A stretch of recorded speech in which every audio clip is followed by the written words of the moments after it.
wherever you are and whenever you are. Welcome back, one and all. This is Alan B. Smith, your grateful host on Paranormal Now. Join us as we traverse the cosmic highway of paranormal portals and tantalizing turnoffs. Tonight's guest is known as the renegade archaeologist, Dr. Heather Lynn, to discuss forbidden archaeology and a new look at the Annunaki of ancient Mesopotamia, whom some do believe were in fact ancient aliens visiting upon this earth. But does the evidence hold up? So lean in while we light the wall lanterns and dust off old dusty books in search of the truth.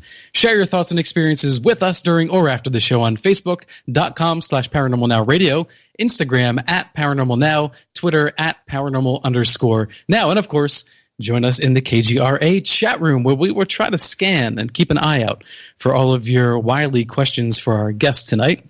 A friendly reminder, call-ins are now available to all of you as we roll out our new HD toll-free phone line sponsored by the Paranormal Radio app. So add this number to your mobile phone so you can call us hands-free anytime, anywhere. Well, not anytime. In the last hour of the show.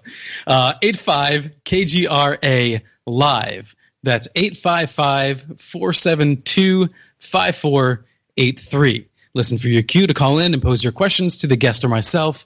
And make sure to save the new Paranormal Radio app hotline, 85-KGRA live. And of course, go check out our sister program, Coffee and UFOs, on the YouTube channel for Paranormal. And that is Paranormal Pop, youtube.com/Paranormal Pop. Please go like, subscribe. You'll see all of your favorite past guests, friends of mine. It's a much more loose program. And we do the same thing here, but it's a little bit more casual. And it's a little smaller format, and you get to see us on video hanging out. All right. So I was just in contact with Tom Reed in regard to the UFO Monument Park in Sheffield, Massachusetts, that he spoke with someone at the American Bar Association, and an overseer confirmed there's grounds to pursue his misconduct complaints on the Sheffield's lawyer, and are currently pursuing unethical practice. So connected to that, I don't know if Mark, if you've heard about this yet, but joining me to first share his involvement in the Tom Reed UFO Monument Park is the one and only Mark D'Antonio, astronomer and host of Sky Tour Radio on KGRA. Mark, how are you? Hey there, Alan. Nice to be here. Thanks for having me. No, thanks for coming on. I don't know, did you hear the latest in the Tom Reed saga? Yeah, Tom sent me a message today telling me that there's grounds to pursue. And, here's how it goes. I was in Sheffield today, actually, because I work with Doug Trumbull, of course, an Academy Award-winning visual effects guy. And we were actually shooting footage for a movie on Nikola Tesla that we're doing. And we were in Sheffield, and we went around. We actually looked for UFO Monument Park, or the location. Mm-hmm. But we couldn't actually find it because any markings were removed by the town. But apparently they're going to pursue this lawsuit. And I'm all for it. I'm on board with Tom. I think that being that this is the only UFO case to be recognized in Massachusetts by the governor at the time, this is a landmark case. And it should go without saying that the town of Sheffield should just say, hey, let's get in on this and let's partner up with Tom Reed and let's make this worth everybody's while.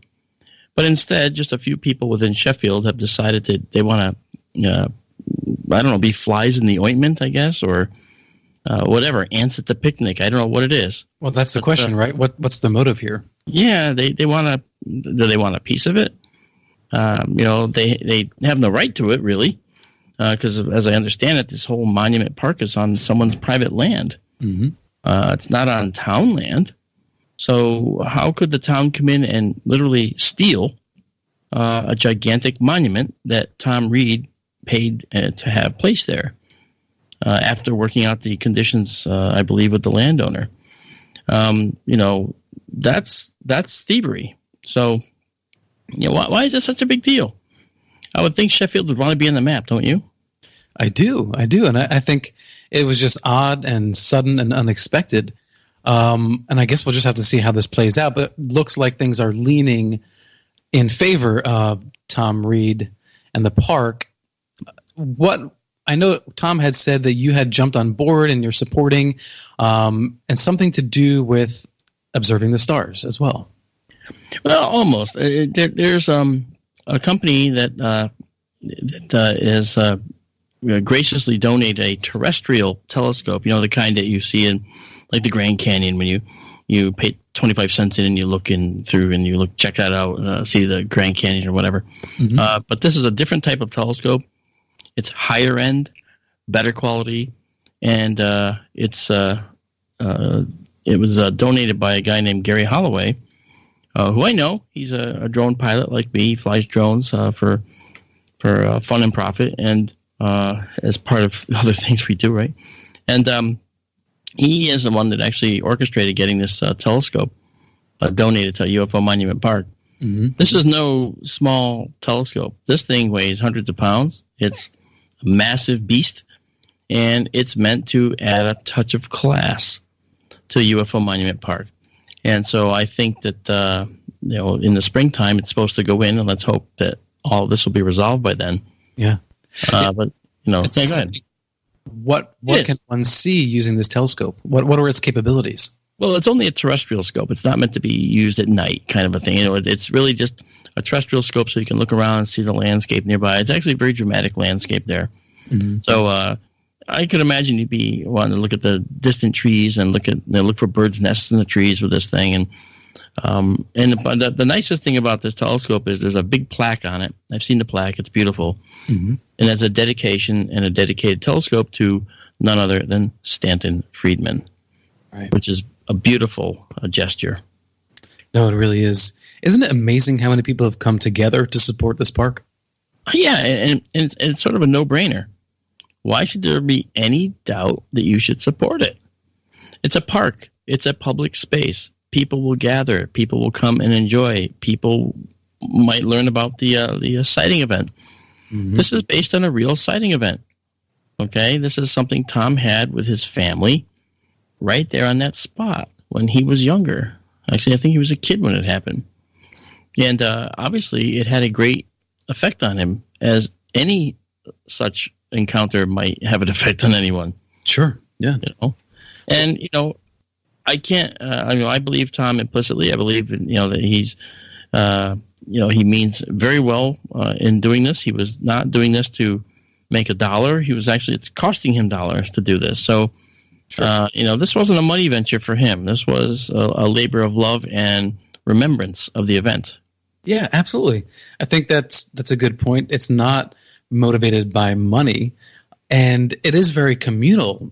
I think that maybe, I don't know, but maybe the town of Sheffield is concerned that a bunch of, weird UFO enthusiasts like us are going to show up there at odd hours of the night. And Alan, you might be weird, but I'm not that weird. Touche. Well, then I own my weirdness, Mark, and I won't shy away from it. But no, you definitely own it, and I own my own. And what can I say? We're both strange in our own way. Well, we all are, but I don't know. I guess the concern would be that people would kind of come at night and do little night parties or what have you, and I could imagine that being somewhat of a legitimate concern, maybe by a long shot. However, even if that were true, the way they went about doing this and undercutting and removing illegally property from here was just absolutely wrong. And then putting boulders across the entranceway. Right. Yep. I mean, they had no right to do that, and that starts heading down a very, very slippery slope where you're now looking at,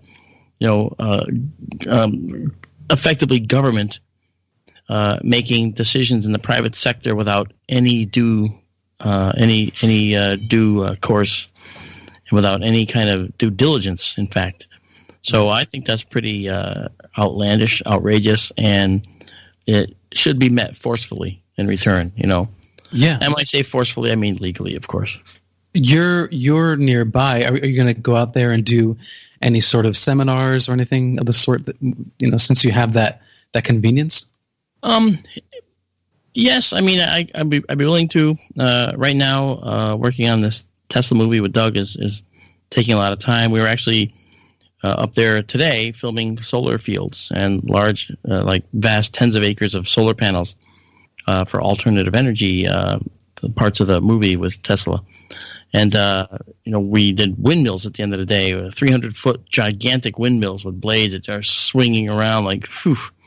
Really stuff. And we're doing it all in 3D. So yeah, it's very, very, very, very new stuff. Very cool. And so forth. So, but I know that the next thing I'm going to do is in November. Mm-hmm. No, actually, the 19th of October, I have some 4 days. I actually will be in Danbury, Connecticut, doing a talk at the UFO mini conference that's there. And then in November 7th through the 18th, I will be in Arizona teaching at the Mutual UFO Network Boot Camp and citing my observatory location out in the desert where I have secured a spot to place the new observatory for Sky Tour live stream, which is our YouTube channel. We have thousands of people following us and subscribing now, and we do those clear nights, deep sky tours. It's really fun, and people love to come watch from all over the world. Yeah, on YouTube, what's the link to watch your live Sky Tour radio? Sky Tour Radio is on kgraradio.com, along with the Alan B. Smith Show. I think you've heard of him. Yeah, I have. Yeah, and we're Sunday nights. Yeah, right. We're at kgraradio.com. It's wonderful. The Race and Warren, the guys at KGRA, have been wonderful to me. And we are, of course, on Sunday nights from 8 p.m. to 10 p.m. Eastern time, every Sunday night. And Sky Tour live stream is the YouTube channel that we do. And that's, if you look up Sky Tour live stream on YouTube, you'll find us. All right. Thanks, Mark. I really appreciate the update. Yeah. And I don't know, I guess we'll just see how this thing plays out. Yeah, I cannot wait to hear your guest. I hear that Heather's a pretty amazing person. She is very smart. And yes. Fantastic. All right. Thanks. Have a good night. I'll be listening. Thanks, man. Okay. Take care, brother. All right. Good night. All right. So next up is Dr. Heather Lynn. Heather is an author, historian, and renegade archaeologist on a quest to uncover the truth behind ancient mysteries.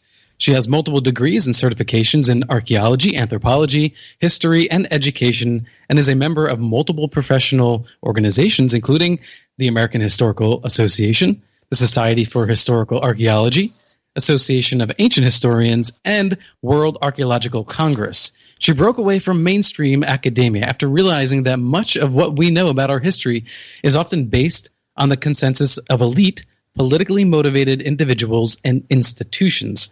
Now, Heather is on a mission to expose our hidden history, challenging the accepted narrative found in the history books. You can find out more about Heather at drheatherlynn, LYNN.com. Heather, welcome back.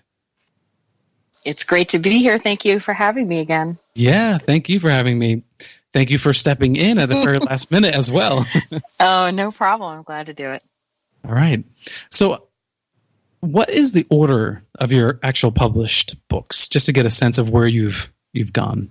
Well, isn't that a sordid past? I have a couple self-published books, one of which is called The Sumerian Controversy. And that one, let's just say I made a lot of people angry with that one, so much so I've kind of been banned off of Amazon. So thankfully, I have a larger publisher that was able to step in and to save some of my work. And so because of that, I have the Evil Archaeology, which came out April. Mm-hmm. And now I have the Annunaki Connection, which comes out March 1st. And so in that regard, I have 2 books in that order. I still have the others available. I have Anthrotheology, Land of the Watchers, and the Sumerian Controversy, all of which have been really messed with, for lack of a better term, by Amazon. What happened to Amazon? Why is there some controversy? It's a little crazy. It started with the Land of the Watchers, and when that book came out, it did fairly well, and people were happy with it, and not a big deal. It was just a book. Sure. But then I started getting a lot of messages from Amazon saying that they had received complaints and concerns about the content, and I would have to change some of the content. Although these were very vague emails, they didn't tell me specifically what. Then they marked it and said it was. They put some sort of marking on it to let the whole world know that there's a problem with this, book. And then they banned it completely, where it was just no longer available for sale. And the problem with that became there were copies for sale, but they were for sale from other people. And they were bootlegged copies and false copies. And the people who they were trying to sell these online for crazy amounts, ridiculous amounts of money, $2,000. And those were not even the real book. And so I complained to Amazon and said, this is absolutely terrible because, people are going to get these books possibly. And I mean, it's going to be a terrible thing. And they said, we're sorry, but there's nothing we can do. We don't, take anything down once it's been up. We just allow these people to do this. And I said, I got nowhere with them. And it was a really, probably about a year-long battle. So I took the book off. Well, what do you think you wrote that might have upset them or people? Well, I think what's going on is a lot of times there's not actual human beings looking at this. Mm-hmm. They get a lot of complaints, and people, who are against what I'm doing, they will contact Amazon and complain. When Amazon gets enough complaints, they look into it and they determine that rather than, deal with it, I suppose they just say, well, we're just going to be done with this. The problem with that is that the people who are complaining, well, let me give this as an example. When my book, Evil Archaeology, first went up for pre-order, mm-hmm. Before anyone had even seen it, read it, it started getting bad reviews. And the reviewers didn't say, hey, I read this. In fact, it was the opposite. They said, I've not read this. I won't read this. Mm-hmm.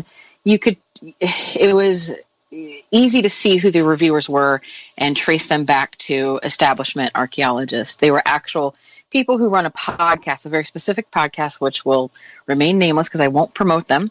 Sure. They get together and they fancy themselves debunkers. And that's what they do. And so what they did was they went on before the book even came out and said, this is terrible. And then they put out their own book that was called, Spooky Archaeology, almost as a, to try to beat me to it or something. But the problem with that book was that it billed itself sort of as a maybe paranormal book to some extent. But when you actually looked at it and read what they were talking about, it was this whole manifesto against alternative archaeology. So it was a bait and switch sort of thing. They also were charging upwards of $70 to $100 for the book. And it was published by an academic publisher. So it was really crazy. Amazon left it up, and then thankfully I had a lot of readers who found that was completely unjust, and they were the ones that actually contacted me about the whole thing. And they went on to Amazon and started reviewing the book, which is very sad because for people who want to look and actually determine if they'd like to purchase something, here we go. We're having these battles of reviews over things that they haven't even been read. But people did start going on there, putting some, reviews on saying, I will review this once I've read it, but I'm just thinking this is unfair. And it became a battle online for a long time. Finally, Amazon, answered the call and took that review down and all the other reviews and started it from scratch, which was a good thing because that was only fair. Nobody should be reviewing a book before it's out. And the problem was nobody even knew what it was about. They were saying that I was writing about how terrible archaeologists were and then calling them evil and all this sort of thing. And I'm like, oh, because of the title Evil? I suppose they didn't even bother to read the description. They didn't. Yeah. And there was nothing controversial in it. It was just, it's just a book about some artifacts and horrific archaeological discoveries and the history of sort of evil and, nothing that I would say earth-shatteringly controversial, nothing to get anybody angry. In fact, a lot of people who have read the book have, emailed me and said, this is fantastic. I've even had my students read it. So they themselves are professors, and they've assigned it as reading because it was just a fun and interesting read. And, they found some value in it for their class. And so, I don't know what the whole thing was, but I've made some enemies along the way. We'll just say that. So then I did try to put out Land of the Watchers again, a different version where I thought maybe I'd get a grip on it and see what it was that they didn't like. And, and at this point I wasn't going to censor what I was actually saying, but I thought maybe it was very too specific with the names and dates and places of people. And so I don't think that was it either, because I just, they didn't allow that to go on either. So this one is just, they completely stopped it. And now they claim they own the copyright because of it being published through them. And that is bizarre. It's really weird. Now, the latest one, and they never bothered with my Sumerian Controversy book until just recently. I have an email that said, just for no other reason, they didn't give me any reason. They just said they are no longer going to allow this because it's gone against their terms and services. Now, this is a book that's been out since 2013 and was a best-selling book. And it had a lot of good reviews. I mean, people can still, I'm sure, look it up and see for themselves. Sure. But this book wasn't anything that just came on the scene and made people angry. It was just they were going through and scrubbing everything I've ever done. But there are so many other books out there that are, I would say, way more off the charts, right, than the things that you write about. So why were you the target? The only thing that I can consider is, because I've thought about this too, just over and over again, when we have people out there saying there's, reptilian shapeshifters that are going out and you have everything under the sun. And there is this question of free speech, and everything I have is cited and well researched, and, I don't want to get sued, so I'm not, doing anything too crazy. Mm-hmm. So I didn't understand. I still don't know, and they won't tell me. They say they don't have to tell me. And so the only thing that I can figure is that at this point, what they do is they have algorithms, and they look for keywords throughout the books. And if it comes up with too many of those, then they just flag it as hate speech and that sort of thing, because it's kind of what they intimated to me anyway. And I think that's because in the Sumerian Controversy, I do have some terms that may be a little more controversial. So things that we're kind of used to, though, I would imagine, like bloodlines and Illuminati and, those sorts of things, secret societies. But I also mention actual family names. But again, these were all things that were public record. It wasn't me, doxing or libeling or doing anything like that. These were things I cited from public records and public interviews and referenced it and that sort of thing. So other than that, I have absolutely no idea what else. Well, I have to wonder. Well, I'm sorry, Heather, go ahead. Oh, no, that's the only thing that I can personally think of, other than just a sheer number of people trying to attack the books and just say, I find it offensive, take this down, and then they give into the pressure. But see, this is funny because, again, these books are older. Now, why now is this happening, other than maybe they're just doing some sort of crackdown or what have you. But they're not doing it with the books that I have that are published by a larger publisher, and I believe that's because they're published by a larger publisher, and that, somebody other than myself. And I think this is one of the things they're doing to... They're picking on the small guy, right? I think that's what it is, because I just really think it comes down to that. But it is perplexing, and it is a little bit frustrating to say the least, only because, I can offer the books for free, and I do. You can go on my website and get those books, but the point is the censorship aspect of it, that, I'm being attacked and they won't communicate why and that sort of thing. And then they allow other people to put out or claim they're putting out the same books that are not. And really all it does for me is it makes it more difficult for me to get my message across. And it there's a risk of people not only being confused, but being unhappy, feeling like they were misled. Like if they bought a book they thought was mine and it wasn't, right, and they read all kinds of who knows what in it. That's terrible. Well, my suspicion is that unlike so many other independent researchers or even journalists, you have a doctorate and you're educated in all these things. So I think that they feel threatened because you have credentials to go along with you. It could be. I try not to spend a lot of time thinking, oh, well, I'm special, they're picking on me and that sort of thing.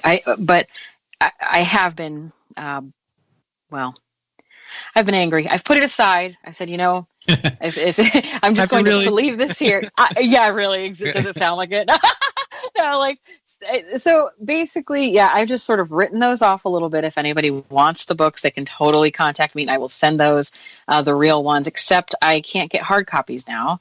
I'm going to have to actually pay to, get those done and accomplished. And it's just, I sort of look at it like that's something I will do. But right now I'm looking ahead. They say don't look back unless that's the direction you're trying to go, and I'm trying to move forward. And so in this new book, The Anunnaki Connection, it was my opportunity to sort of summarize a bit of what I had already leaked before and then add new information to it. And I was a little apprehensive because although this is a very good publisher who's published a lot of work for a lot of different colleagues, and I still wasn't sure what's going to happen when they get my work. Are they going to try to censor me? Are they going to try to edit everything away or change things? Or, what is this? Are they going to want me to be a sellout? And I was so happy this was not the case. They are the greatest. I'm so grateful to Red Wheel Wiser new page. They are. Oh, I mean, right. I see Aaron's posts on Instagram. They're in it for the truth. They are in it for the love of the subject matter. And I'm so grateful that they have helped me in getting my message out to more people that cannot be censored this way. And so I'm very excited for the Anunnaki Connection. Yeah, I think you're right. I think you found a really good publisher. They really seem to support all of their authors. A number of the Red Wheel authors have been on the show as well. And the Anunnaki Connection, obviously I haven't read this book. So you're going to have to help all of us kind of go along with you on this journey, because I'm really, really curious. We'll just ask now, do you actually think there were ancient aliens and that those ancient aliens were the Anunnaki? Well, the book does try to make these connections. It sort of lays out a multitude of theories, ones that most people are familiar with, the Sitchin theory and all of this. And what I did in researching the book was I went through and did sort of a literature review on that, alternative literature. But then what I did is I went through and looked at some actual tablets and translations from academic researchers. And I mean, this is what I try to do in my work, is I look at both the academic and the alternative, and I assess both sides' biases and interpretations and see if there's any similarities or any, just try to weed through it all and come to some sort of synthesis or some sort of idea. And that's sort of how I approached it. So it's a little complicated because when you say alien,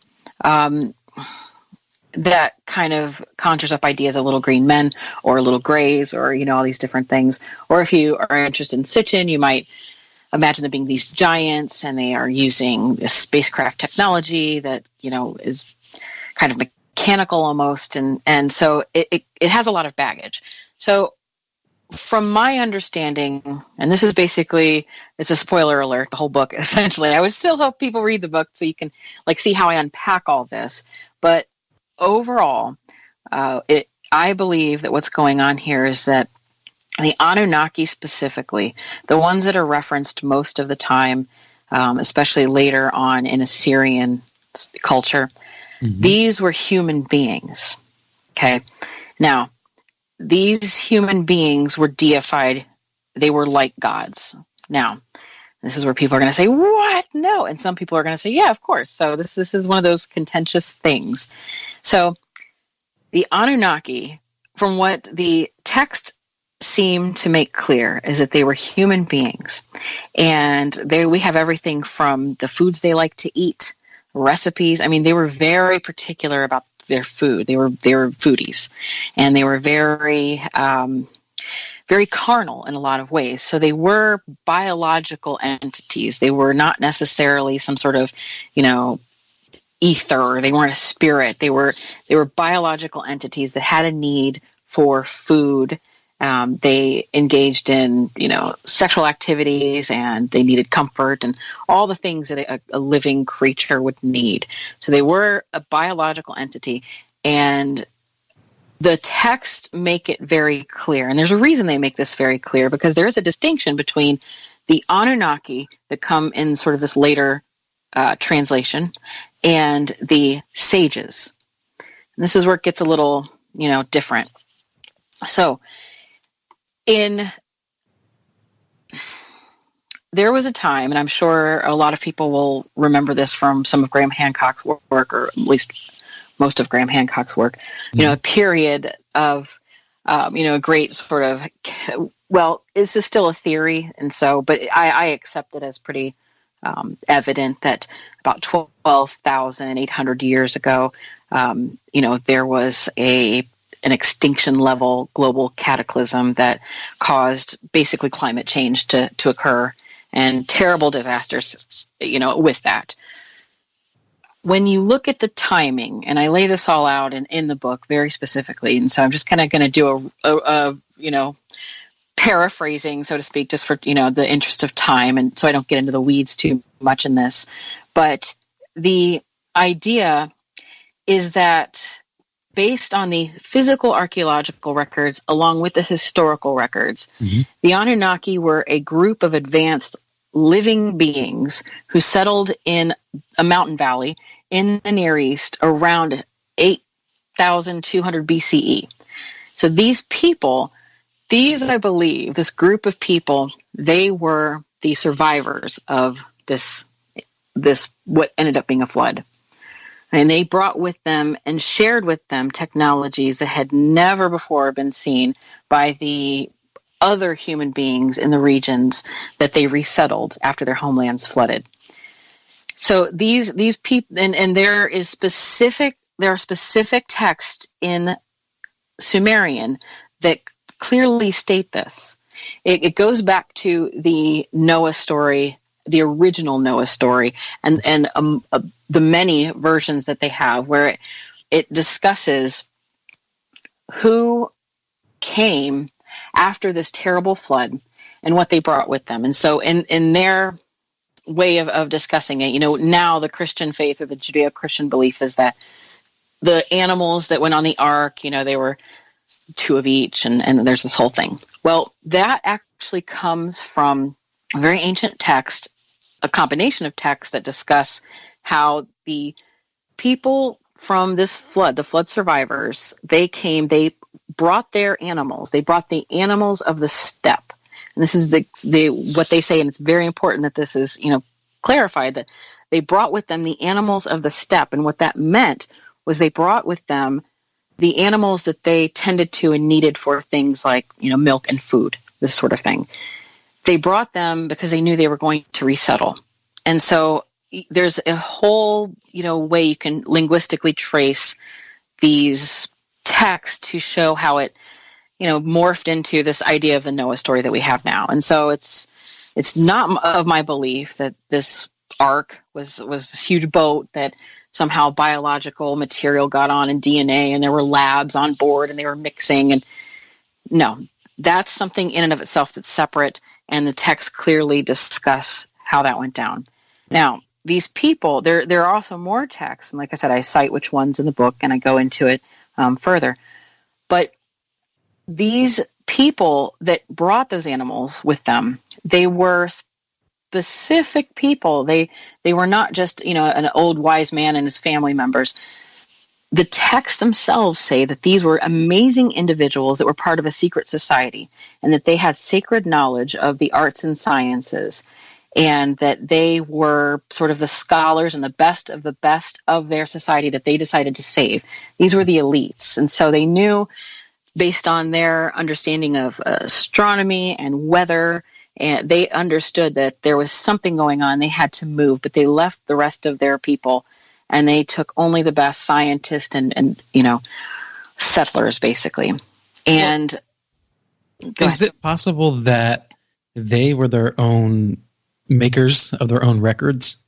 Meaning, the winners in all things are the ones that write history. So is it possible that they wrote themselves up?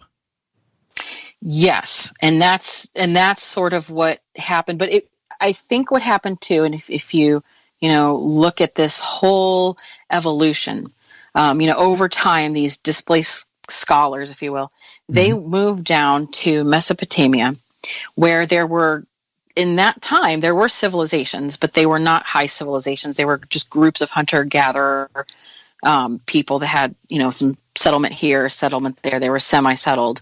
But when these people came, first of all, they were big. They were larger people. The average size of a person in what would have been Sumer at the time, or Mesopotamia, more generally speaking, they would have been around 5'4", that sort of thing. They weren't 6 foot people. They were hunter-gatherers, so they weren't robust in their stature, and that's just a clear thing through archaeological evidence.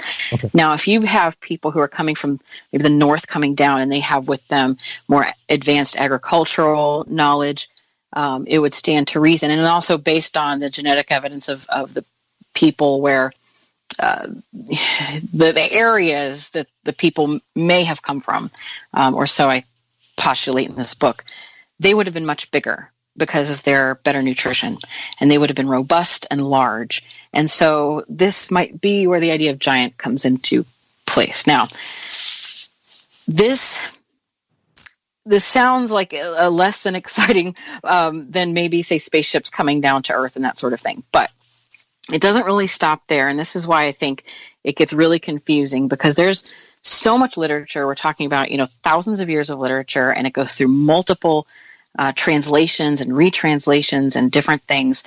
And so it's important to trace the earliest origins of the Anunnaki and link it to, how that term evolved over time. And so, yes, there is evidence to suggest that when these people came down and started settling, that they took advantage of the existing people who they would subjugate. They actually referred to as just simply black-headed people, or the Adama. And there's a whole reason for that too, that I go into linguistically as well, about why they were the Adama, being that they were red like clay. They painted themselves with ochre. And so I make these linguistic connections. It's a lot different than a lot of the information that's already out there. A lot of the information, we have all these translations, given out by people who follow Sitchin, Sitchin himself, people who follow Sitchin, those who follow different ideas about this. And then, so what I've done is I tried not to go in with Sitchin's, translations alone, although I'm not saying he was wrong. I'm saying that there are newer translations and a lot of different people to look to as well. And so what I did was I tried not to base this book off of just the regurgitation of, yes, I just didn't want to do that, because what we have going on is Sitchin, when he came out and put forth his work, it was pretty groundbreaking, and everybody was amazed by it, as they should have been. It was very good work. It was fascinating beyond all belief. But the problem with that is it became a cult of personality, and I believe that it still is. And what that did was it left a huge research gap, so that people stopped looking. They just started seeing, how can they keep proving this one interpretation? And that's just not how scholarship works. It's empirical. You have to stand on the shoulders of giants. So while he was a giant in the field, you can't just, keep repeating that. You have to still look at it with a critical eye, and you have to understand whether or not, not just is he right or is he wrong, because that's what a lot of people do. You have a lot of people who build whole websites devoted to saying he's wrong, and that's all there is to it. Well, that's fine, but explain where he's wrong, and does that mean everything's wrong? Well, and so you mind if I ask that? Because there have been a lot of charges, and a lot of people have begun to believe that Sitchin was just completely wrong, and he was fabricating, exaggerating. Where do you stand on that? I don't think he was fabricating or exaggerating. I don't think that he is completely wrong. But to say that, I don't mean that he's completely right. I don't think he's fabricating or exaggerating, although it's important to point out that he put out a nonfiction book, with all these claims and ideas and points in them, and then he followed it up with a lot of nonfiction books. He had a lot of novels. And so this is a problem. This is a problem with how he presented his work. And, Sure. I understand because from somebody who gets books banned, I understand how a lot of people don't want to see the truth. Or if you put out things that are very creative and very maybe earth-shattering, it could have a lot of unintended consequences. So sometimes it's better to put it in a fiction form because, people are engaged in that. You have more creative freedom and you can say things maybe, and you have that plausible deniability there. I understand why people do that. Yeah, absolutely. It gets you thinking. And you obviously have earned the title Renegade Archaeologist by getting banned books. I make everybody mad. Yeah. Let me ask you a question from the chat room. This is from a Neutron. The question is, you had mentioned earlier, are the sages you mentioned the Rephaim, the cherubim that appear behind the Anunnaki with wings, and the pine and purse? Oh, very good. Well, yes, I would. Yes, that's absolutely. Now, because this is important. This is so important. And when you say Anunnaki, we're very familiar with Enki, and Lil, all these characters, so to speak. These characters were sort of the proto-Olympian gods as well. These were characters, all right. But there were so many more Anunnaki gods that a lot of people don't talk about. And over time, it's like Anunnaki became a blanketed term. Now, there are tablets that exist that it's called the Uric list of kings and sages. Okay. And it's different than just the Sumerian kings list. And this is why this is a very, I think, important text to look at. What it does, it's different than most of the other Sumerian kings lists in that it consisted of 7 kings, and not just the kings or the Anunnaki, but their associated sages, which was a whole different thing, which the texts themselves make very clear are non-biological entities, but that can be semi-biological entities. Mm-hmm. And this is where it gets a little weird, and this is where it gets almost mystical in a way. Well, semi-biological, that's a wide field. Yes, and it's very strange. But like you mentioned, the people who win, they write these things, and the people who want to feel self-important, they write a lot of these things. What I believe has happened, based on looking at the literature, the ancient texts themselves, I believe that the Anunnaki, were human beings. They were the kings. They were guided by these off-world or otherworldly entities, and they had their own name. They have their own depictions in on the tablets. They have a whole other thing altogether. And they were assigned to the king at the time, the Anunnaki, whoever it was in that moment. They sort of had this other being who they essentially channeled and would speak to and work through and be used in the service of this being. But over time, and what happens in this text is that, like I put it clearly in the book so people can read. It says, like, during, the reign of this particular king, this, sage was named Adapa, or, goes on and on. But then something happens and it switches until it calls them the scholar instead of the entity, the sage.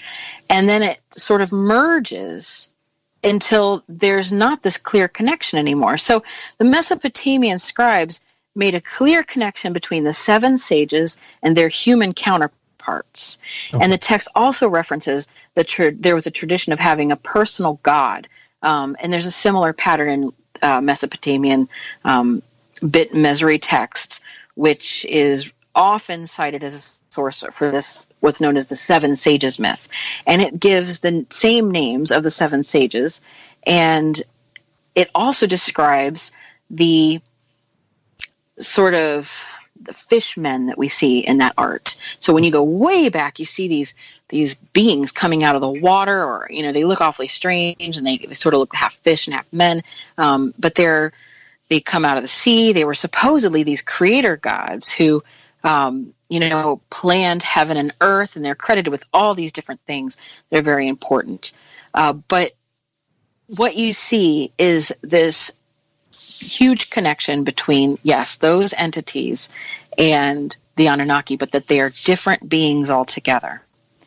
And so I think that's a very important distinction, because then it calls into the whole thing of, well, who then actually invented the high civilization, and is this why it gets conflated? So if you have human beings or people who had reached maybe a godlike status in their technological capabilities, and they bring the technology to the Sumerians, although they're human beings themselves, it's easy to look at those beings in the literature and see how they could just kind of be conflated. And Westerners or people who are just reading this casually, they may not go and make the effort to discern between the specific Anunnaki, the kings, and the seven sages, and which sages were which, and this sort of thing. But when you look at that, what it looks like to me is that we have a more complicated story than what it would seem, but that can be broken down. So it's not completely like jumping shark or off the wall or anything, or difficult to understand, but that essentially according to the text, there have been a group of otherworldly entities that when they are in contact with human beings, allow the human beings great technological advances. And which group is that? That's the sages. That's known as the sages. Okay. In the Sumerian myths. So these sages, now, and something that's interesting is you could set that aside as its own story that's just kind of interesting in and of itself. But what I found more interesting, perhaps, was the connection that this story is a very familiar story. That we see this in all sorts of myths. Everywhere you see this idea of these entities, these sort of, some people will call them angels, some people will call them, they've had all these different names throughout time. And I believe, it is my belief after looking at this literature, that all the ancient texts that speak of these great earthly kings who communicate with off-world entities, that this is connected. They're completely connected, if not the very same thing. And that these are just different cultures, naming them different things. And I suspect that it's still going on. And so when you see, the Apkula, the seven sages, there's the archons of the Gnostics, the serpent gods in the Far East and Central America. The Greeks had the Titans, there's snake brothers of the Hopi, and demons, jinn, and even Elohim. And these are very ancient ideas, but even now, people claim to see things when they're in, say, altered states. So they see machine elves, they call them, or sometimes call them clockwork elves, when they are, in an altered state from substances like DMT. And so it comes out of like this idea of a shaman, a great knowing person. If you just trim away all of the baggage, all of the different cultural embellishments, and you just look at the core story, what we're seeing repeated over and over again, is that there are these off-world entities. They can be somehow communicated with, and generally who communicates with them ends up having access to great culture-changing technology. And it sometimes, I would say oftentimes, comes at a price. But that's a whole nother story. So then you do believe that Earth has been visited by extraterrestrials? In a way, yes. It's just when you say, like I said earlier, if you say yes to that, it almost sounds like it's just this, there's a nice flying saucer and it goes bloop, bloop, bloop, and comes down and the green guys come out. But no, I think that's fun and games and everything. But no, I believe that there is a much deeper thing going on. I am hesitant to call it spiritual because that has a nice new age sort of happy spin to it. And I don't mean to suggest that people who do DMT are in contact with demons or that anything's bad with that. What I mean when I say these things is that there are parts of our reality that we just don't know. So but it's still veiled in mystery. It's still veiled in mystery, but through the span of human evolution, human beings have been able to contact these beings. And yes, there's a lot of mystery here. But I think what we see whenever we see this is, so I guess to make a long story, maybe not so long, maybe short. I hate to say short either, because like I said, this is a very complex issue. This is why I had to write a whole book on it, because it's just we have another hour to go, so no worries. Okay, good. It's really laying down a whole new way of thinking about this to a lot of people, because there is a great theory out there from Chris O'Brien, and he discussed. I think he had a book called The Shining Ones, where it was sort of this idea of the Anunnaki being bringers of agriculture, and so I think that's absolutely the case. But here's the problem: is you have these people working in a little bit like silos. You have someone over here thinking like this, someone over here thinking like Sitchin, and then they argue. Well, what comes from argument is supposed to be a sort of a synthesis of ideas, or some sort of an idea. The truth is supposed to appear from that, but what we're having now is not really that sort of productive discourse. And so I hope that we can get to that point, because man, there's so much going on. There are so many texts out there that when people say they just don't know how to translate these, and so therefore they've not been. This isn't true. There are academics out there who are actively translating these texts. Yeah. Now the problem with that is that they do their work and they publish those findings, and then they just sit. And so that's why it's important to research, so that you can make use of those findings. And so that's what I've tried to do. Real quick, Libertas in the chat room was asking about texts, and how many texts have been confiscated, collected by the United States or Britain, and are locked behind closed doors that we may not even know about. Oh my goodness, is that a problem? So many.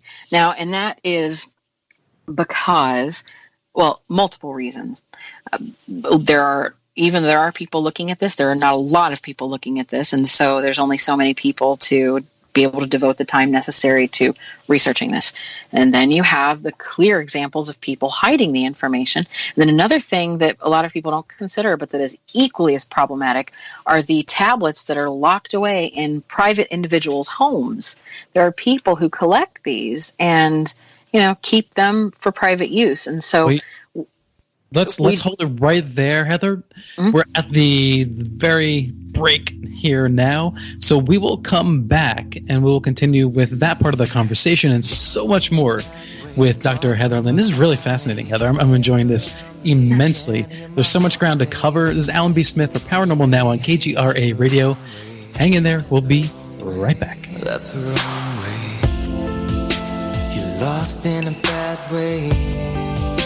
Starting to let go, gone too far the wrong way. Can take it all back now. You're lost in a bad way. I've gotta let you go.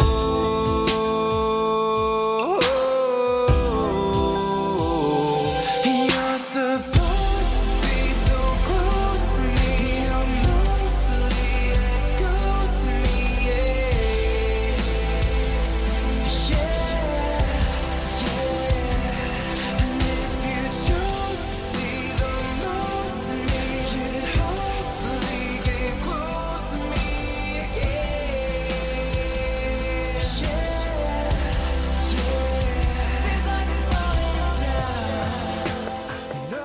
Your UFO paranormal powerhouse of live alternative talk radio. KGRA, The Planet.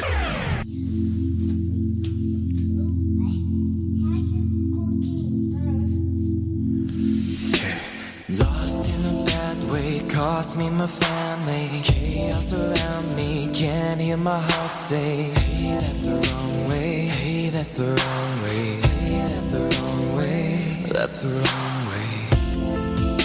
You're lost in a bad way. starting to let go. Gone too far the wrong way. Can take it all back now. Been lost in a bad way. I've gotta let you go. Welcome back to Paranormal Now. This is Alan B. Smith, your grateful host on KGRA Radio. Call-ins are available in this hour. So if you'd like to call in and ask our guest, Dr. Heather Lynn, a question, just call the Paranormal Radio app line. That's 85-KGRA Live, 855-472-5483. Listen to your cue to call in, pose your questions to myself or the guest. And of course, save that new number for Paranormal Radio app hotline, 85-KGRA Live. Taking us out of the break, as usual, with Septembrio. If you want to find out more about them, go to Septembrio, spelled with a Y.com. So, Dr. Heather Lynn, we left it off at where you think some of these recovered ancient Mesopotamian texts may have ended up. And you mentioned, obviously, in personal collections. Mm-hmm. Is there anywhere else? Well, it is hard to say clearly, but I know that they are definitely actively sought.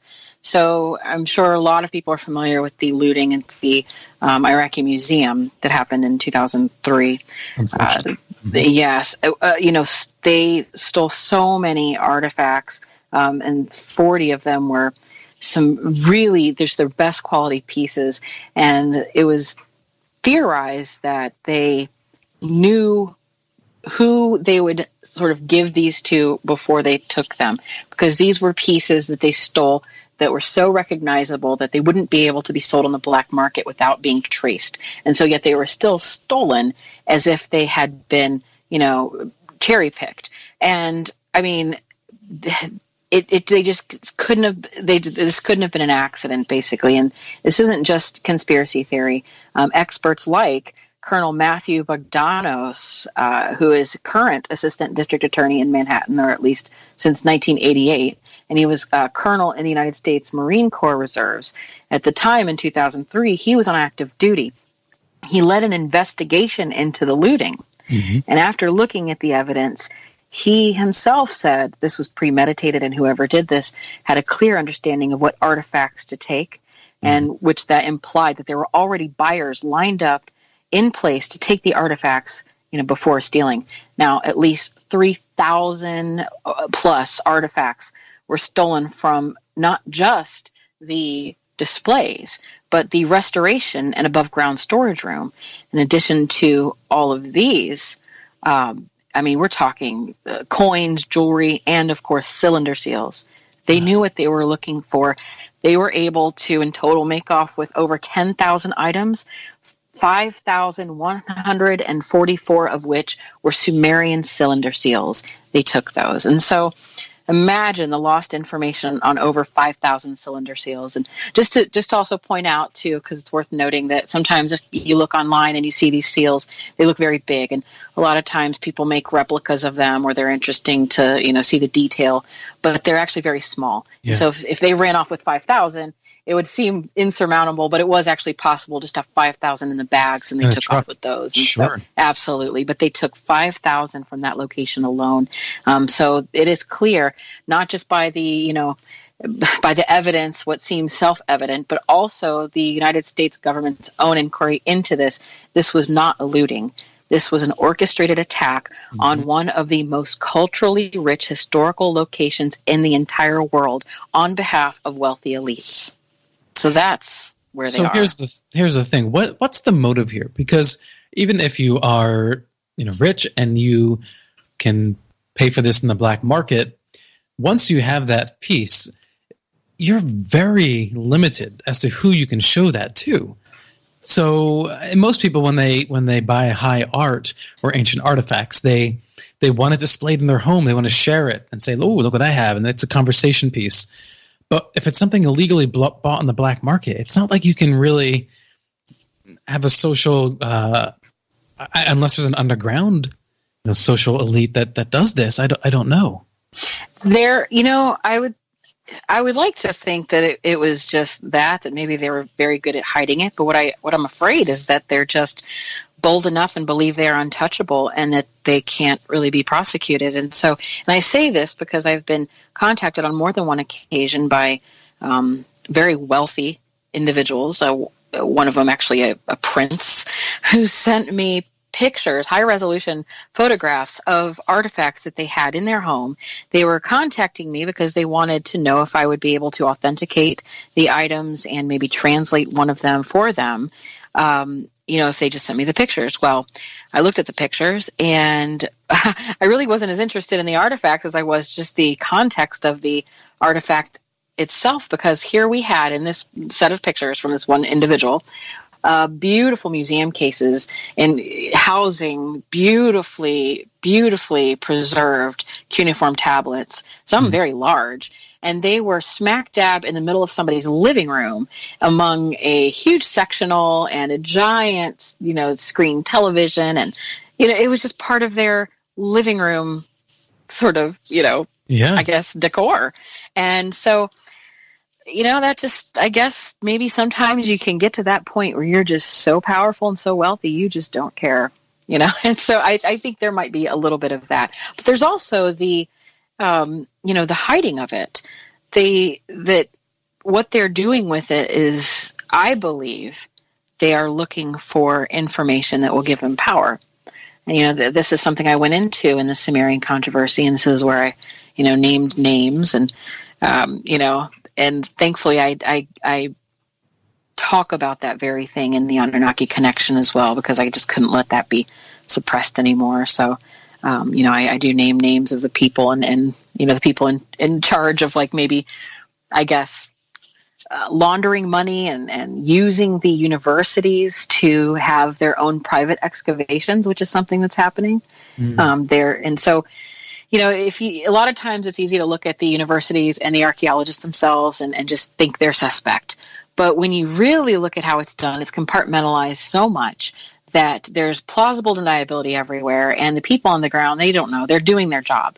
But when you follow the money, you find that when it goes all the way to the top, what you have are private investors, private individuals, and I even found that big oil was involved. They are the ones funding a lot of Middle Eastern archaeological excavations. How they do it is they take their money, they get foundations involved, they make grants that go to other entities, which then make grants that go to the universities. The university takes that and gives it individually to a department, and so on and so forth. So by the time you're actually doing the work, you don't really know where that money started. And so, but the problem is the people in charge of the project, they do know where the money started. And in this particular case that I discuss, from the Sumerian Controversy, the idea of the recent excavations, the more recent excavations in the ancient city of Ur, they were actually doing site reports directly to the members of the board of a big oil company, as opposed to traditionally publishing them. Jeez. And so that's what we have is now they do make the findings available and they have some things to show for it. But this is why you can look and say, okay, we have all these pot shards and we have little pieces and bits and things that are, oh, look, we have a text that says so-and-so bought grain from this person. And, fine, study that. But you better believe that when they find the good stuff, when they find that, if you have all these high power people involved and they're funding it and you have to answer to them, and they themselves are known individuals as the antiquities dealers themselves and the collectors, and then of course there's a conflict of interest. And I just can't for the life of me imagine them finding something magnificent and reporting that and then actually getting to just take it and put it in a museum for everybody to enjoy. No, I don't buy it. I just don't buy it. Maybe I'm just cynical and negative, but I would like to see the evidence that they're doing that, and I've not seen that. It's not crazy at all. No. And on any level of society, invoking astrology or magic or some other sort of superstitious whatever the idea in Indiana Jones, right, that the Nazis were looking for these artifacts, that's based in reality. Absolutely. I believe that 100%. And that's one of those things we talk about, the outlandish theories that are, out there, or these different things. And it's really important to talk about these things, because even if you don't believe that these things are possible, there are people in positions of great power who may actually believe that these are possible, so much so that they make public policy based off of it. Our lives are being affected by elite individuals who hold thoughts and ideas and beliefs that, go beyond what we maybe can accept. And it's fine to let people have their beliefs. I mean, we can't go around policing thought. But when you're a person with all sorts of money and power, and you're going to decide which countries get invaded and for what reason and how, then it's sort of important to know, on what basis are you doing these things? And is it because you believe that you are part of a grand Sumerian bloodline, and that if you can get, this particular tablet and prove your lineage, that you somehow will have ultimate power over the earth? There's also ideas that they're looking for, immortality is a huge one. And whether or not it's possible, that's a whole nother discussion and a whole nother book. But the point is, there are people who do believe this is possible, and they are the people who make a lot of important decisions for us every day. That's why I find it not only fascinating, but vitally important to answer these questions and to look at the history of Sumer and our civilization, and what sort of, things have been going on behind the scenes, whether that be through, just the power leader or globalists, or something otherworldly. That is a real thing. There's something else going on, I believe, after looking at the literature, after looking at these accounts, that there is something else at play. And, so who knows? I don't know if this will help anyone else out there who's listening, including myself, but those of us who are familiar with Lord of the Rings, is it fair that there's sort of a parallel between like the Numenorians and the Annunaki and the Eldar and the sages? I think so. Absolutely. And you have flooding included in that story as well. Mm-hmm. So, I mean, Tolkien was clearly pulling from world mythology. Oh, absolutely. And he knew it too. I mean, he did this on purpose. He was very educated in global mythology and history, and he had access to texts that other people didn't, because of where he was, being educated, but also because of his desire to look at those texts. He was a linguist, he was really interested in language and, these sorts of things. And everything he did, has some kind of interesting basis in truth. And so, I love something that really kind of guides my research is this idea that, there's a difference between fact and truth, and so if you look at these, people love to tear apart ancient literature, ancient texts. Mm-hmm. I understand. However, they're all true. It doesn't mean they're all facts. They're not factual, but that doesn't mean that they don't contain truth. And I think that's something that a lot of people have just, they don't want to see the difference, or they just want to, they just don't want to see the difference because they want to devalue that text and have sort of a reductionist aspect to their inquiry and just make it something very, I don't know. Well, I someone in my circle it said to me recently, "What's up with you and all this woo-woo stuff?" And what I always say to people is, first of all, I don't have to believe everything we talk about on the show, but anything that we do look at, I always believe there's some kernel of truth in there, because the majority of people that come on Paranormal Now, are researchers and people who take these subjects seriously. So I think that there's always something to be learned, at the least entertaining some of these ideas, don't you? Oh, definitely. I think that alternative theories are so important, especially now. I think that we are living in a time where everybody wants to sort of go, black or white, left or right, and we're losing that sort of gray area. Right. And it's in that gray area that we can maybe be a little freer and a little, edgy. I think that alternative theories and diverse interpretations are vital to discourse and debate. And, more and more this empirical research lens, or like that Cartesian reductionism, that just proposes that complex systems can be explained by simply reducing them to their most basic parts. And while this method is very useful in the hard sciences, like medicine, biology, it's not effective when dealing with social sciences like anthropology or, history to some extent, because numerous data points have to be in place for reductionism to work well. When you study the past, historians, they don't have the luxury of numerous data points. It's really difficult. And so much of the past has been just lost or buried under the sands of time. And so it's the variables in history, they're also, very dependent, and, to isolate one as an independent variable, it alters the nature of historical development altogether. And so there is a need to generalize and to interpret and to read into the text and out of the text. And it matters to do these things. And so, in hard sciences, and a lot of people confuse archaeology with a hard science. And that's something I like to really point out. It is not a hard science. There are tools and techniques used in archaeology that are based on hard science, carbon dating and those sorts of things. But that only serves to mask the fact that it's still a social science, and it is dependent upon the researcher's interpretation still. And so all interpretations, are there. And you can use the hard science to sort of, support your interpretation, but still it's not like chemistry, it's not math. You still have to interpret and make judgments. And so I think that it's so important that we have discourse and debate. And one of my favorite examples is Isaac Newton. He is, one of the most respected minds in history, and he's known as like the father of modern science, but he entertained fantastic theories, crazy things about, the superstitious things and religious things and stuff that would have been heretical.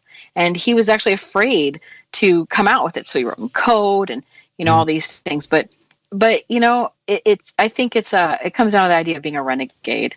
I think, it's the renegades throughout history who break the barriers to forge the new paths. Right. Was Newton a deist? That's hard to say yes or no to. He was, on the books a Christian. He wasn't going to go beyond that. But in his writings, I mean, gosh, it would be hard to. He didn't really declare, so I think you'd have to just infer. And he was an alchemist. He was also Christian. He was also very Christian. I mean, he had Christian thought in a lot of even his alternative writings, but that was mostly concerned with the end of the world. He was very much fascinated with trying to figure out the actual date of the Christian Armageddon. Right. And so, I don't know how he would have been classified but he's sure fascinating to look at that alternative side of him. And I think, it's like a lot of things in sciences, the best things are found by accident. And it takes people who are bold and ready to just explore the reaches of the unknown, and go to that very edge of reality. And then you start to find new things. And so I think there's no problem with indulging in alternative theories. That's why I've read Sitchin. That's why I've looked into these things, because I think they have value. I think they're valuable and important. And the more we close ourselves off to all of the creative thinkers and the less exciting our new ideas will be. Everything will be status quo and repeating the safe words and lines of the day, which is kind of what they try to make us do anyway now, in media and even in book publishing. It's, you say something that makes them mad, and I guess they shadow ban you or make your books unavailable. So, we have to push those boundaries. Yeah, boundary pushing is healthy. I mean, that's what comedians do all the time, right? And it's fun. It's fun. Exactly. I mean, I love to hear about everyone's thoughts and ideas. I think it's so wonderful. Okay, so we're going to open up the phone lines. So if you have a question for Dr. Heather Lynn, you can call in 855-472-5483. That's 85-KGRA live. So Do you think that there is an Armageddon in the religious aspect, based on all of the works, ancient works you've looked at? I think that there is some sort of maybe genetic memory that we all have of these cataclysmic events, or at least one very important near extinction event. I think that we all have it in us, no matter what religion or culture, to start to feel this impending doom. But I've not seen any successful attempt, at least in my opinion, to nail down exactly how that's going to happen, when it's going to happen, why it's going to happen. But I think everyone agrees that it's going to happen. Mm-hmm. And if you just consider how unstable, our universe is, like we're really just not sitting still. We dodge asteroids and things every day. We're just in the line of fire. So I think we all know that deep down. And so is Armageddon a reality? Sure. I think we all sort of know that our time is limited. It may not happen in our, lifetimes, but I think we all sort of know that not everything lasts forever. And so I think that over time, whether it be through literature or, religions, that's something that, like death on an individual level, people have grappled with and made attempts to try to understand and predict as well. I mean, isn't that what we're doing with climate change, too, in a way, is we're trying to use our methods, which are science, to understand what's happening, when could it happen, how many more years do we have before this, that, or the other occurs, what can we do to stop it? So I think it's just our natural place is knowing that our time is limited, both individually and collectively. Why not just like the research you do and climate change? It's difficult. You can't just make absolute predictions. You can't say that this is going to be this on this date, or this happened for a fact, because we don't have a time machine. We can't go back and see this. Do you think that archaeology in I don't know how many years will finally unlock the truth about our past, and whether there is something beyond human at work here? I think that it's quite possible. In fact, that's I'm sort of touching on that in my book I'm working on currently, which is, it's about xenoarchaeology, the final frontier.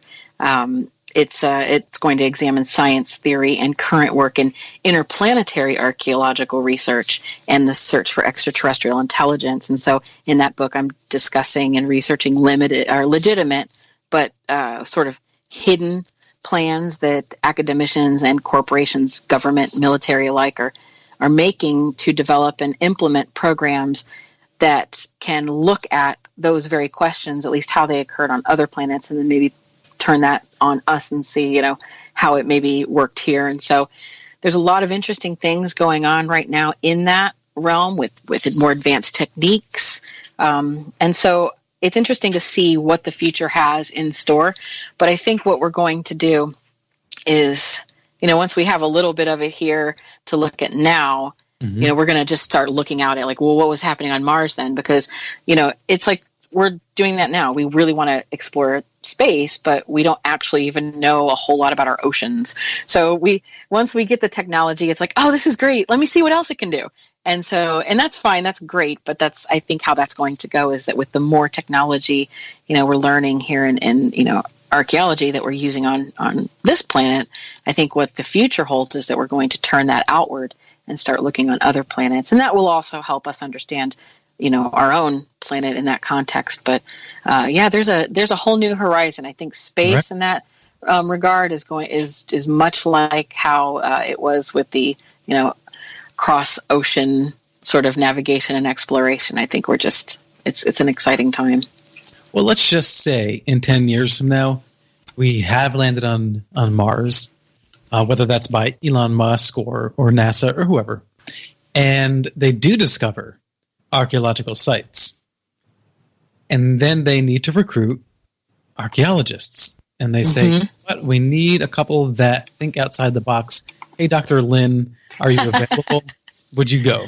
I would. Well, gosh, yes, I'd want to. I think I don't know that many people would miss me. I think it would be like, yeah, I mean, that's a hard thing because, like, you know, you could die out there, but I'd have to think about it. I think I'd have to find someone to take care of my cat, and then that would be cool. Or I could take the cat with me, right? Like on Aliens, Jonesy. Oh, boy. I have an orange cat like that. Oh my And God. my cat's just as difficult. So I could just go up there with my orange kitty. Just asking for it if you do that. Asking for it, right. So, but it's interesting you say that because there was a I discussed this in Annunaki Connection, the paper that was published by Cornell called the Silurian hypothesis. It asked, would it be possible to detect an industrial civilization in the geological record? It was named after the ancient race of the reptilian beings from the show Doctor Who. But the scientists at NASA's Goddard Institute for Space Studies, along with the University of Rochester, they looked at whether or not humans were the only advanced civilization that existed on Earth.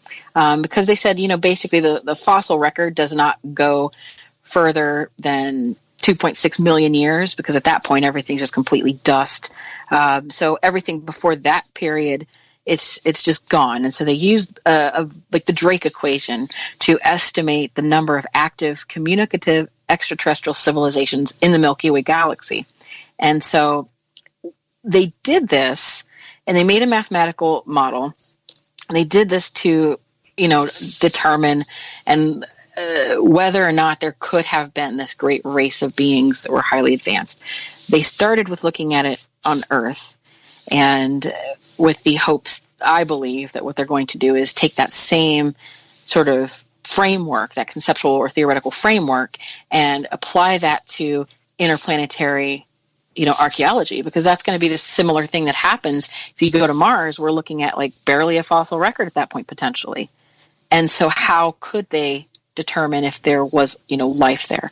And of course, that comes into question, is that true? Because there could be monuments on Mars, et cetera, and that's a whole other can of worms. But in theory, the idea is, let's try to develop ways to figure out if we can go beyond the archaeological record and beyond the fossil record to try to look for, the evidence of civilization. And so we'll better understand our world, but I think that's primarily going to be used to understand other worlds.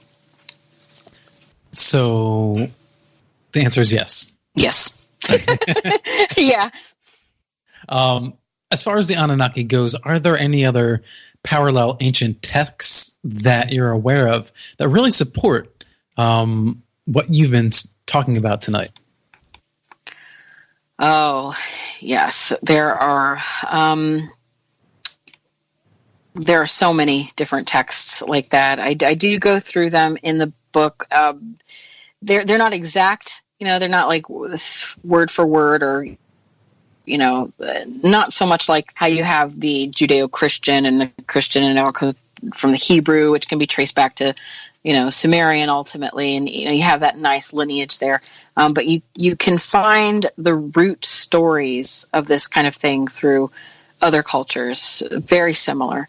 And so, the idea, at least, that the main idea, at least, that there were beings, these god beings that spoke to what would be the kings and the elites, then they would need a priest class, or sort of a medium, to go between the kings and the elites and then the regular people who they wanted to subjugate, enslave, and keep in the dark.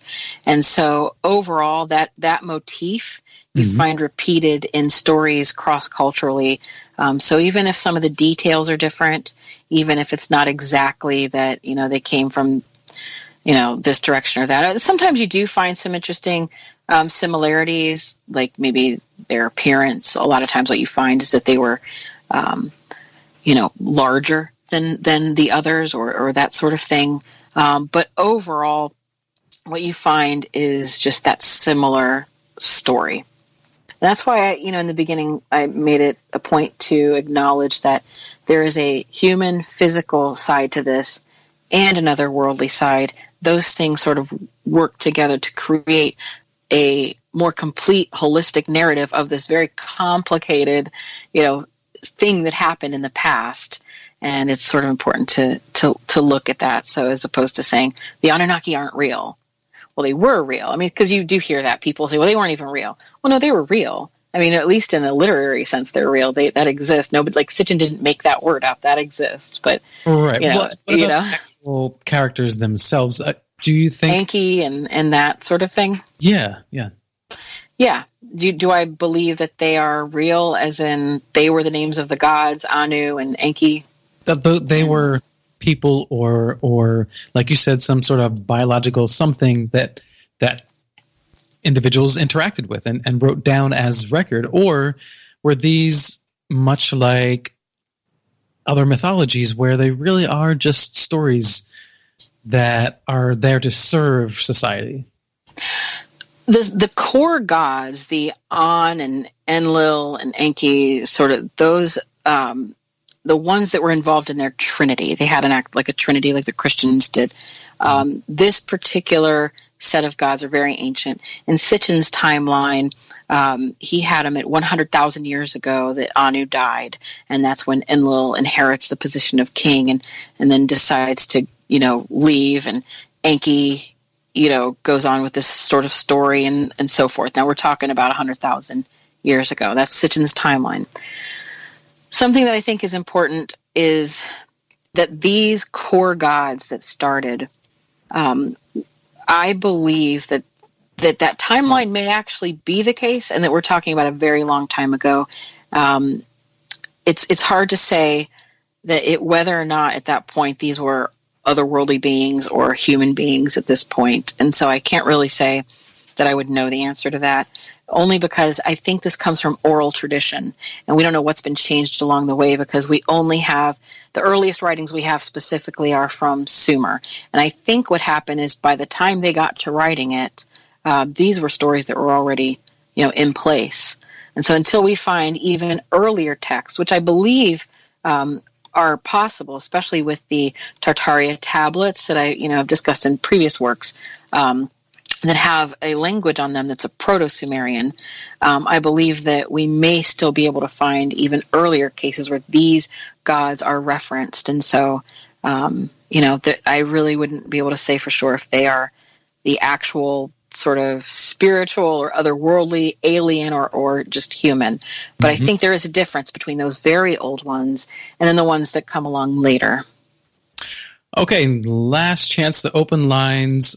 Call in at 855-472-5483. That's 85-KGRA live to talk with Heather Lynn and ask your questions. So, Heather, earlier when you mentioned bringing down high technology and that these other humans were looking at the Anunnaki and going, oh my gosh, this is amazing. Was that technology relative? Was it high only relative to what they had? Well, not only relative to what they had. And that's why I think it's interesting to consider that perhaps these beings that, theoretically were the ones that came from the flood survivors, essentially. Yes, they had advanced technology, but where did those people then have the technology? Where did they get that technology? I'm sure they, had a thriving culture and that sort of thing, but it is fascinating to consider that here you have, advanced agricultural techniques coming into the equation. And I mean, of course, comparatively, that would be amazing. But it wasn't just that. It was the elements of what we consider high culture, like art and science and mathematics. And these things just, that's mind-blowing. And the question I've been interested in really is, well, I wonder where those people got that information then, especially they say from their writing, from the accounts of that particular story, they claim they got them from the sages. That they get that technology from the celestial type beings that, speak to them in their shamanistic or trance-like states. And then they get that information. And so, yeah, I think it is just relative to the hunter-gatherer bands that were there, it would definitely be amazing. But I think it was also just technically amazing information like astronomy and mathematics, and we're still only learning the depths to which the Sumerians actually understood math. Right. I mean, there's new research that, is out even now about how they are just now learning that they knew mathematics that we only just learned like 20 years ago. Interesting. Very, very fascinating. Okay, we have our first call, Heather, and this is from Ron from Minnesota. Ron, you're on the air. Hi, Alan, and hello to Heather, and thank you for such a great show. And the question I have is, where do we get these stories from? Like you were just touching on it a little bit, that we have all our own writings, different generations have their own writings. In the biblical times, in the Old Testament times, they would use oral transference of the stories. And as you know, as you tell stories through time, it changes or it loses some information along the way. I think that in general, we are missing a lot of information because our memories have been wiped. You know, like when you clear out a hard drive, when you wipe a hard drive and you start new, that's pretty much what happened when we started here. And but in your perception of where the stories came from, what do you think we get some of our wildest ideas? Are they just our imaginations, or are they handed down, or are they leaking out in our memory, perhaps? Well, that's a very interesting idea about the leaking out in our memory. I think there is some of that happens for sure. But something that is interesting to also consider is that the Sumerians themselves actually discussed in their literature how they got this information and how they passed it down. And they took it very seriously. They, yes, they had sort of an oral tradition, but they really focused on the importance of writing. And part of what they did was they started systems like university systems where they were supposed to just, start at the bottom and learn how to write. And they did that by copying the ancient stories like the Epic of Gilgamesh or these things. And then that created an educated literate class that could do administrative duties and have middle class jobs.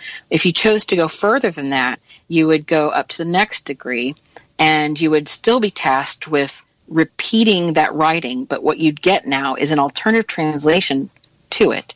You'd start to understand the nuances and the hidden meanings, and on and on and on until you got all the way to the top and you were a scribal scholar and all this. But the result of that was a ton of tablets, just writing and writing and writing. And they took the job so seriously that they made sure they were very, very specific in keeping those records pristine. And so a lot of it does get lost just with, oral tradition.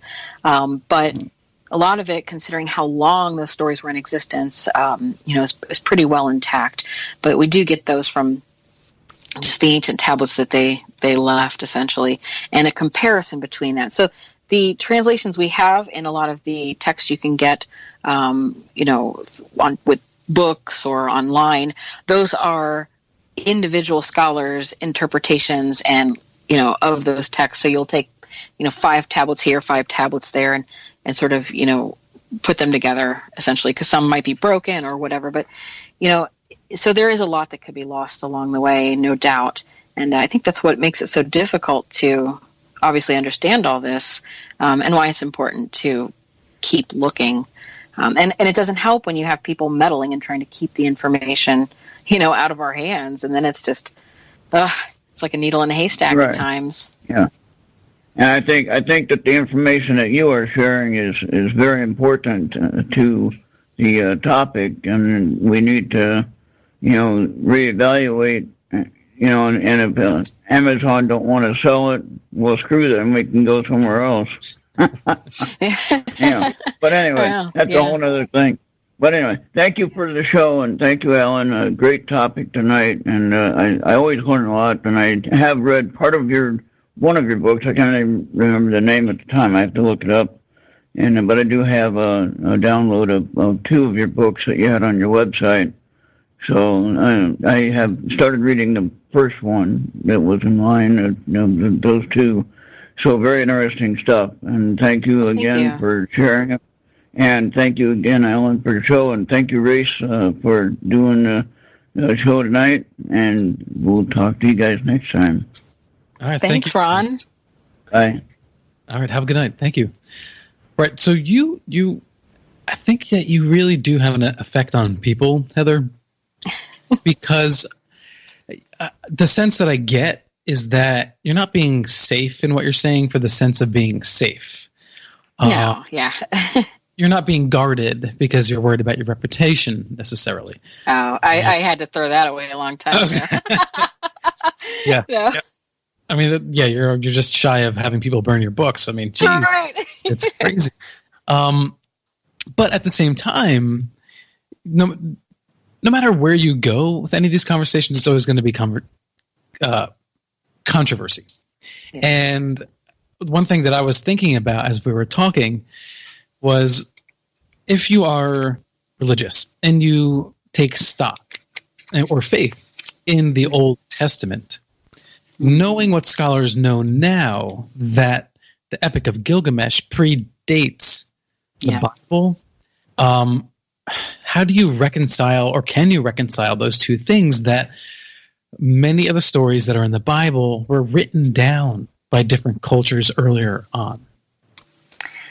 That is a very good question, and I think that's something that we all have to do personally. It's like kind of a personal thing. Mm-hmm. Again, maybe it comes down to facts versus truth. So I may be able to present you with the absolute fact that Noah's Ark story did not originate in this year; it originated much earlier. That's a fact, mm-hmm. But that there's a truth there that each individual has to have themselves, because what good are those stories anyway? A lot of people will say, well, those Bible stories, they're just crazy talk and they're not important.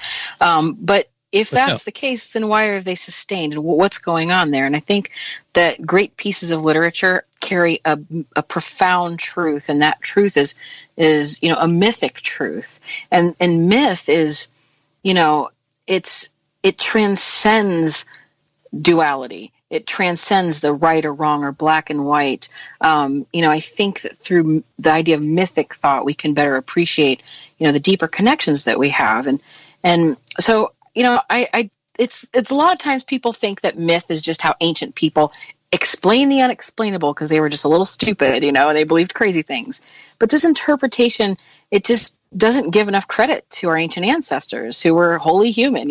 I think that myth is not the search for meaning, as meaning is a product of the rational mind, the left hemisphere. I think that, that is the part of the brain that's logical. It connects details from the past and present, and all this sort of thing goes on in its language. But myth, by its very nature, it can transcend this completely. It's not rational, but that doesn't make it irrational. A lot of Jungian psychologists will say it's pre-rational.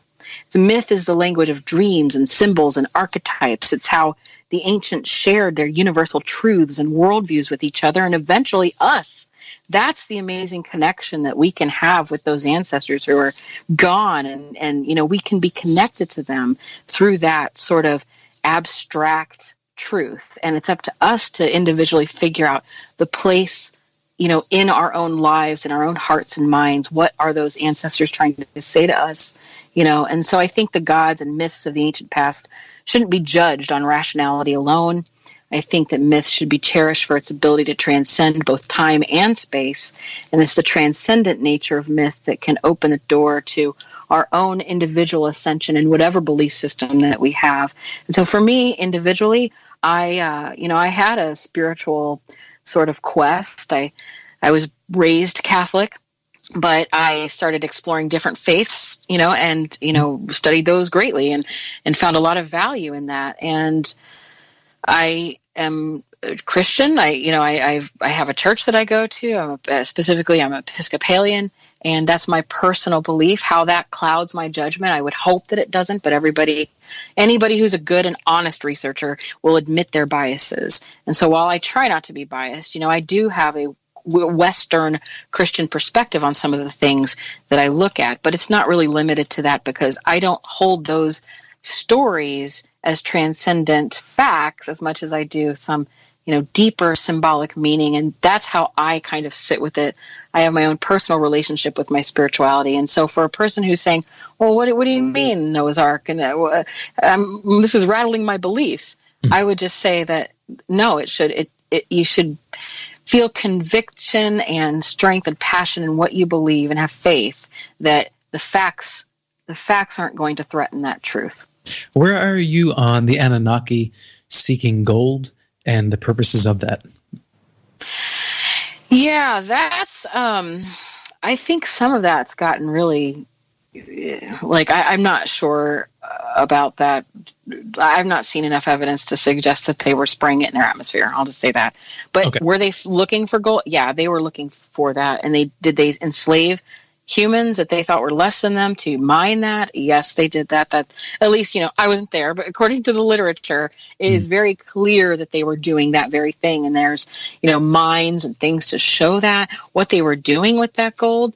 There's some accounts here and there what they were doing with that gold, but I can't stand behind just this, yes, this is what they were doing with spraying it in their atmosphere. I just, I wouldn't, if I had more evidence to suggest, then maybe I would, but I've not seen enough. What can you glean were the motives of the sages? Yeah, that's a little trickier, because that's where it gets very strange. I'm still trying to work that out. What would those motives be if you have in theory, a very advanced interdimensional being? What would those motives be? Well, according to newer thought on the subject matter, the research and the accounts that I've, through people I've interviewed who believe they're in contact with the Anunnaki now, that this is where it maybe gets a little woo, but the idea that there are entities that, are looking to, I guess, use man as sort of an avatar, but because they can't necessarily become human, they use us almost like we're a zombie race. I mean, it sounds weird, but that's sort of, yeah, that's I've talked to a group of people, and I discuss it in the book as well, who actually believe that they are working together collectively to make this happen, to prepare the world for the coming of these beings, and that it's our duty to sort of give up ourselves to this. It's like a little bit of a transhuman kind of thing. They're very excited, like the idea of we'll live forever. We're going to, because these beings are going to come into us. And it sounds really outlandish, but there are people in Silicon Valley and, people who have put a lot of thought and money into researching and trying to develop machines and things to summon these beings, sort of like Stargates, if you will, like they're trying to make. And so, so these new things kind of connect to the old things, and that's something I talk about, is that I think we're talking about the same thing. We're just using different, cultural and time-specific labels, like elves, demons, angels, aliens, sages, that sort of thing. Well, what kind of machines would the Silicon Valley tech people create to attract? There are some people who are trying to conceptualize a Stargate. There are others who believe that it won't be a physical thing in the sense that you can, bring them through a Stargate type mechanism. Instead, they think it's more of a shamanistic realm, and so there's a lot of uses of sensory deprivation chambers. There's a heavy emphasis on the use of psychedelics in a controlled way in order to try to make contact with these beings, and so there's a lot of different things that some people are trying to do. There's also meditation, very specific meditation techniques that people are using to sort of ready themselves and the world for the coming of these beings. Right, but in your work, how much evidence is there in the ancient texts that this is a real thing, that these avatars are coming to return. I mean, these beings are coming to return and use us as avatars. I don't think that there is any. It's just people's accounts and their beliefs and just the discussion, because otherwise there's no, X marks the spot, come here, dig, and you'll find the Stargate that we have. Although some people have claimed that is what's going on, but I have yet to see the Stargate. But that doesn't mean that it's not there. It just means that in the archaeological record, I don't see any evidence that these things exist, but I just see evidence that there are a lot of people historically in positions of power and influence and education and cross-culturally and through time that they believe this exists. And so that's enough to make me interested in thinking, well, maybe I'll take a second look at this. And where did they go, though? Where did the Anunnaki go? And where did they go? Well, I mean, some of the more recent interpretations say they left and they'll be back.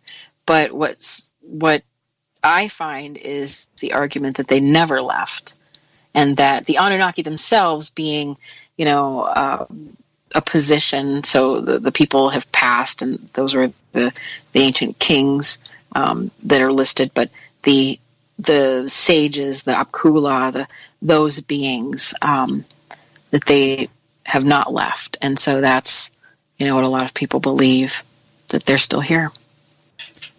They're still here, and what? They're still here, just creeping, waiting. Over? Yes, waiting and manipulating the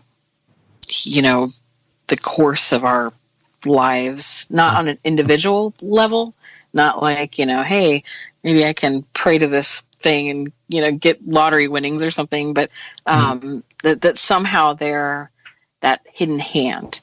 That's that occult idea. Now, whether or not that's happening, again, this is purely just the reports of what certain people say they believe or say they're actually trying to do. And by people, I mean, too, let me clarify this. It's not just some random people you find at like the local crystal shop or the New Age store. It's MIT professors who are building devices to try to communicate through light, to try to communicate with these, what they consider light beings. Right. These are organizations, these are think tanks funded by, the Rockefeller Foundation, organizations of professors from many different institutes and universities who have gotten together, and they do these things, they practice these things, they meet at not like Bilderberg necessarily, but full moon meditation meetings, we'll say. There's a whole world out there that, it used to be people would talk about the Bilderbergers and the Bohemian Grove, and all that's fascinating, and there's elements of truth to it, of course, as we know. It's sort of glossed over all the smaller, low-key meetings that happen on an actual monthly basis with these people. It's funny that you compared these two types of people. I would think that the person in the crystal shop is actually less likely to want to invoke something into their body. Right. I think that's true. Because there's almost something maniacal about that. Absolutely. Like a desire for power and enhancement in a sort of non-spiritual way, in an unnatural way, where you're gambling. I mean, it's a deal with the devil, right? I think almost quite literally. I think that's something that, I found that when I was researching evil archaeology a little bit, when I was doing, research specifically into human sacrifice, and something that I found was that, no one rides for free. If you get all this technology from these entities and you use it to enhance your culture and become powerful, it seems well and good and exciting, but eventually they seem to want something from you. And the accounts that are in the text, and even recent accounts of people who claim to have interacted with elves or fairies or whatever, they're all similar in that they're very friendly at first, and they are very excited to share that new cosmic enlightened information. And then after a while, they start to play that trickster archetype. They trick you and fool you, and then they want something in return, and that something is generally something violent and terrible, and it leads to, often, historically speaking, human sacrifice, blood sacrifice, to the point where the elites become crazy, and you see them killing off their entire culture that they worked so hard to build. It's amazing how fallible we are. Yes.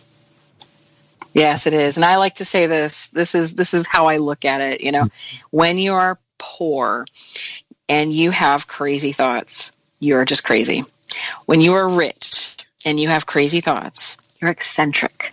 And so you just can get away with it. Oh, there is something to be said about that to a degree. I can't deny that. Heather, thank you so much for coming on tonight. I really appreciate it. Oh, no, thank you so much for having me. And thank you to the listeners and Ron for calling in. Yeah, absolutely. Really quick, is there anything coming up? Any conferences or anything you're a part of?